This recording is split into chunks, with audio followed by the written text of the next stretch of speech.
ត្រូវបានហើយសម្រាប់បងប្អូនម្ចាស់ចំការកសិករខ្មែរយើងត្រាក់ទ័រអាមេរិកដ៏ល្បីមួយ model នេះកំពុងដាក់លក់ក្នុងតម្លៃដ៏មហាពិសេសមិនធ្លាប់មានបើនិយាយដល់ម៉ាកគ្រឿងចក្រកសិកម្មលេខ1របស់សហរដ្ឋអាមេរិកណាបងប្អូនទាំងអស់គ្នាប្រកាសជាស្គាល់ហើយ John Deere ដែលជាម៉ាកទទួលបាននូវការជឿទុកចិត្តពីកសិករជុំវិញពិភពលោកអស់ជិត200ឆ្នាំមកហើយខណៈនៅខ្មែរយើងវិញ John Deere ក៏ត្រូវបាននាំចូលនិងចែកចាយផ្ដាច់មុខដោយក្រុមហ៊ុន OMA Cambodia ដែលធ្វើការចែកចាយត្រាក់ទ័រគ្រឿងបន្លាស់និងសេវាកម្មជួសជុលទូទាំង25ខេត្តក្រុងហើយនេះដែរគឺជាត្រាក់ទ័រមួយ model ដែលកំពុងតែផ្ទុះនូវការចាប់អារម្មណ៍ក៏ដូចជាមានការផ្ដល់ជូនពិសេសខ្លាំងមែនទែនសម្រាប់ម្ចាស់ចំការក៏ដូចជាកសិករខ្មែរយើងបន្តតែម្ដងហើយនោះគឺជា John Deere 5055E អែមខ្លាំងណាស់ដែលវាមានបំពាក់មកជាមួយនឹងកម្លាំងម៉ាស៊ីន55សេសកម្លាំងខ្លាំងស៊ីប្រេងតិចងាយស្រួលក្នុងការថែទាំក៏ដូចជាធន់នៅក្នុងការប្រើប្រាស់ជាប្រចាំថ្ងៃស័ក្តិសមខ្លាំងមែនទែនសម្រាប់ការងារភ្ជួររាស់ការងារចំការក៏ដូចជាការដឹកជញ្ជូនផលដំណាំផ្សេងៗអញ្ចឹងហើយរួចរាល់ឡើងបងប្អូនចាប់អារម្មណ៍ជាមួយនឹងត្រាក់ទ័រ John Deere 5055E Best Option ជម្រើសថ្មីឆ្នាំ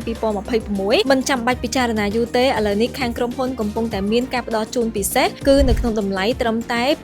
$26,500តែប៉ុណ្ណោះអញ្ចឹងទេស្តុកមានកណត់កក់មុនបានមុនហើយសម្រាប់ព័ត៌មានលម្អិតបងប្អូនអាចទាក់ទងបានទៅកាន់ Facebook Page ត្រាក់ទ័រ John Deere OMA Cambodia PLC ឬក៏តាមរយៈលេខទូរស័ព្ទដែលខ្ញុំដាក់នៅលើអេក្រង់នេះ John Deere 5055E ចំណាយតិចចំណូលច្រើនបង្កើនទិន្នផលកសិផលកម្ពុជាជាមួយនឹង John Deere